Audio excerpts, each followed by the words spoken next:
On today's episode, we are looking at the finances of a 38-year-old lady. She works as a social worker and has 4 kids. She says her gambling addiction has gotten her into a lot of debt, and now she wants to fix her finances so that she can build something for herself and her kids. If you're new here, hi, welcome. My name is Itumeleng. I'm a qualified management accountant, and on this channel, I help ordinary people like you learn how to start saving money, get out of debt, invest, and ultimately build wealth. If that is something you're interested in, please do subscribe and become a part of our growing rich family. Now let us get into the finances of our sister, starting with her monthly net income. Her take-home monthly is 23,500 rands as a social worker. As you guys know, there's no such thing as a small income, but I just expected social workers to make a little bit more, but 23,500 rands is the income that we are working with, and it can really go a long way. Now let us look at her savings and investments as well as debt balances. Savings 000. Okay, that's not good. With 4 kids, like I always say, kids are living, breathing emergencies just waiting to happen. So having no emergency fund with 4 kids is a dangerous game to play, and that is immediately what we need to start working on. Before we go any further, we are going to start with an emergency fund. She says luckily for her, the father of the kids take care of all their education needs as well as all their education funds. So at least that's something she doesn't have to worry about. But just having an emergency fund and also working on having her own investments just in case she needs to step in should the father need help, or just to be able to offer sometimes is always good. Let's look at her debt balances now. Personal loan 33,051 rands. Debt review 32,636 rands. She says the debt review was for other personal loans as well as credit cards that she was unable to pay, so she placed herself under debt review so that she could manage the payments better. Telkom 13,703 rands. That is a pandemic. We all know it. From Telkom, she took an iPhone on debt. TFG 3,100 rands. She says the TFG is for when she buys clothes for the kids, and clothes on credit is just a pandemic as well, but I have to give it to her. 3,000 in TFG is not bad. Mashonisa 1, 6,500 rands. Mashonisa 2, 2,250 rands. There's something about unveiling a new pandemic. Just a few days ago, we were introduced to the Mashonisa pandemic when our sister had 7 Mashonisas that she owed. And before you know it, we have 2 Mashonisas here from our social worker sister. Mashonisas are really cementing themselves as a pandemic to watch. Why do we have Mashonisa 1 and 2? She said, ma'am, I told you I have a gambling addiction, so I borrowed this money so that I could gamble. Okay, tell me more about the gambling addiction, specifically the 2 Mashonisas that we see here. She says, yes, the personal loans, the credit cards, every debt that I'm in, well, except the Telkom and the TFG, was so that I could fund my gambling addiction. So recently, I felt an itch. I felt like, no man, it's my day. It's my lucky day. I went to the Mashonisas, I took the money and I went to the casino. I got there, and just as I predicted, it was my lucky day. I won 17,000 rands. And instead of walking away, I thought, if I could win 17,000 rands, it means I can walk out of here with 100,000 rands. And as you can probably guess, I lost it all. So I just wish that I had at least put aside the money that I owed the Mashonisas and gambled with the rest, because now I lost it all and I still owe the Mashonisas. So my gambling addiction has really gotten out of hand, and I tried counseling. I had a psychologist, and my psychologist just ghosted me.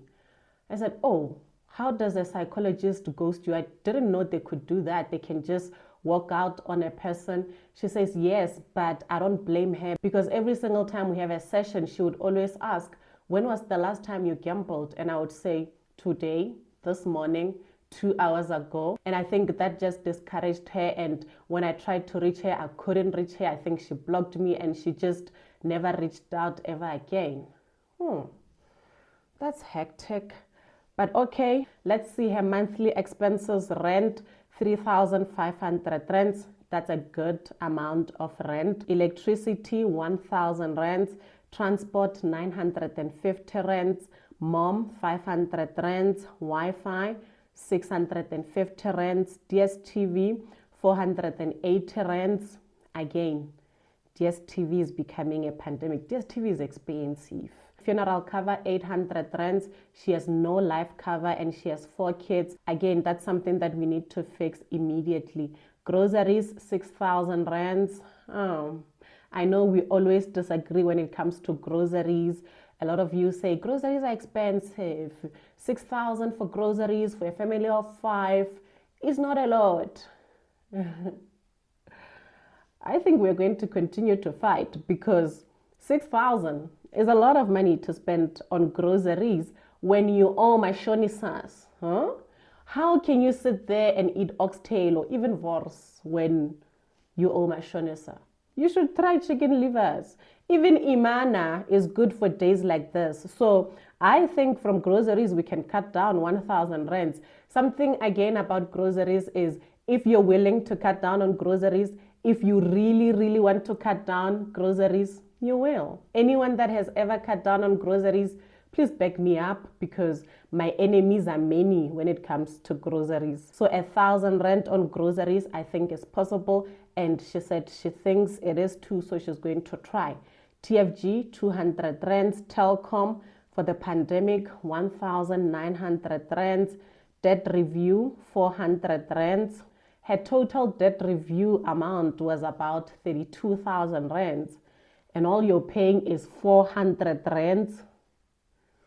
When are we going to get out of this thing? 400 rands is too little. I know she said she wants to be able to have breathing room with her dads, but it's even giving her breathing room for wrong things. Now she's going to the casino with the same amount of money that she was saying is too much to pay. So the debt review payment of 400 rands just won't fly. Personal loan, 2,000 rands. Bulk buying stokvel, 500 rands. This is for December. And then she has another stokvel, 500 rands for bulk buying for her mother. And then she has a work stokvel. This is a rotational stokvel. It's 1,500 rand a month. And she says when it's her turn, she gets 9,000 rands. And lucky for us, she's getting the 9,000 rands this month. And in total, her monthly expenses are 20,880 rands. So that leaves her with a surplus of 2,620 rands. And she says after she's paid all her expenses, whatever she's left with, she'll go to the casino and gamble it all away. And that is the main issue for her. She's not really someone that wastes money on a lot of things except for the casino. So if she can get her gambling under control, 90% of her financial problems will disappear. So we need to work on the gambling addiction. So I said to her, ma'am, do you have any other goals? What are your life goals? What are your financial goals? What is an amount that you'd like to see on your account? What are some places you'd like to visit? What are some places you'd like to eat at? What are some things that make you excited about life? She said, I don't know. I've never really thought about that. You know, I don't even have a dream car. As you can see, I don't have a car. I never think about goals or dreams like that. Nothing. I said, not even for your kids, because I know a lot of mothers will not think anything about themselves, but will really want the most for their kids. And she said, yeah, for my kids, probably. I said, even besides financial goals for your kids, I'm sure you don't want your kids to grow up seeing that you're addicted to gambling because, you know, they're growing and kids can see everything. So what if one day one of your kids follows your footsteps and starts gambling? How would that make you feel? She said, yeah, that would tear me apart. If any of my kids were to gamble, I wouldn't like that. That would destroy me. So for their sake, I really need to work really hard on getting over my gambling addiction. I said, yes. And back to the goals. Don't you want to go on holiday? Don't you want to see a certain amount in your bank account, 100,000 that you've built yourself? Because you've seen gambling is a risky game to try to make money from. but you can be able to build up that amount that you dream of, that 100,000 rands that kept you at the casino even when you were supposed to leave. That amount you can build on your own. When you don't have to pay mashonisas and you're out of debt review and all these debts are gone, if you work on that, you can be able to build up even beyond the 100,000 rands that you're dreaming about. And I said, ma'am, another thing, you need to build your social life. Go out with friends, start dating because you're separated from the father of the kids. I said, you need to put yourself out there, go out with friends, find a boyfriend if you need to, someone that's going to keep you company so that you don't feel lonely. Because with gambling, sometimes it can feel like that intimacy, that warmth, that connection that you can get from your social life, because I'm sure you feel like it's giving you some sense of purpose, but there are other ways for you to be able to feel important, to be able to feel less lonely. And she said, you know what, ma'am, you are so right. You are right. That is exactly what I was telling my mom the other day. And something about me to me, I am old. I am 38. I have 4 kids. I need to snap out of it, and I'm ready. I'm ready to move forward. I'm ready to quit gambling so that I can have education funds for my kids. I've seen other ladies are saving and investing. I also want that for myself. So I'm going to stop gambling. It's not worth it, because if I continue gambling, I'm going to lose everything. And what you've just said, the things you've said are really powerful. They are really life-changing. You have changed my life. You saw the therapist could not get through to me. You have today. You will be the reason I stop gambling. I said, yeah, ma'am, I am starting to figure out why your psychologist ghosted you. She said, really? What is the reason? I said, because you're manipulative. Huh? You think you can manipulate me? You can't manipulate me. You can't lie to me. Huh? We are trying to get you somewhere here and you're pretending. She's pretending. She just started out of nowhere pretending like everything is fine. She gets it. This is the day she quits gambling. That is why every time she went back to the psychologist and the psychologist had this false hope that this person is on a road to recovery.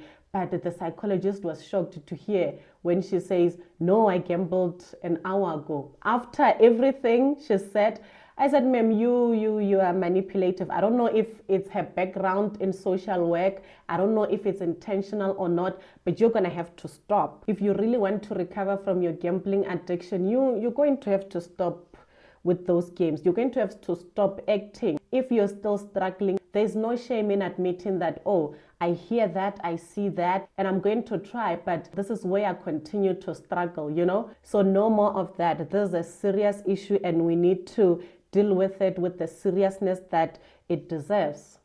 She said, okay, ma'am, yeah, no, now you are right. I don't know if she meant it or she was manipulating me again, but okay. And now that you're in my financial rehab, this is how things are going to work. We are going to get 1,000 rand from groceries and we are going to pay that over to debt review. So instead of paying 400 rands towards debt review, you are going to be paying 1,400 rands. And from your surplus of 2,620 rands, you take 620 rands, you get a life cover. Get any cover that can allow you to pay 620 rands a month. And if the cover is not enough going forward, it's something that we can always work on increasing. But to be able to get started on some life cover right away is really important. And having those two sorted, increasing the debt review payment and then getting started on a life cover, already that decreases your disposable income, which is good, because the more money we can get out of you, the less money you'll be left with to be able to gamble. The work Stokvel money that she's receiving of 9,000 this July, fortunately or unfortunately, all of that is going to go towards settling the Mashonisa 1 and Mashonisa 2 debt. And then she'll be left with 2,000 rands. And this 2,000 rands is what she'll use to get started on an emergency fund. I know what you're thinking. Will the emergency fund stay? Well, a lot of this is going to depend on our sister conquering her gambling addiction. And I know it's not easy to get over any form of addiction, but I gave her 3 months to try this plan and every single month update me, starting this month end, to see if she will follow the plan. Every single month end, she's going to send me the screenshots of how it's going with the debt review, if she has gotten started on the life cover, what is happening with the emergency fund, and most importantly, when was the last time you gambled? That is going to be make or break. And if after 3 months she continues to lie to me, she treats me the way she treated her previous psychologist, I will also disappear. I will ghost a person. And as much as I'm willing to walk through that with her, I am no professional. So she must also seek the help of another psychologist. And this time, be honest. If there's an area where you continue to struggle, if you still have some triggers, be honest. You can't lie to a psychologist and expect to get better, because they're there to make sure that they guide you through whatever stage you're going through. So lying to them, pretending like you are fine when you're not, will only derail your own progress. So if you or anyone you know is suffering from a gambling addiction, please call the toll-free line and get the help you need, and then we can start building some wealth. So I hope you found value in this episode. If you did, please give it a like. It really helps my channel. Subscribe if you haven't already. I will see you guys in the next video. Until then, I hope you have a rich day.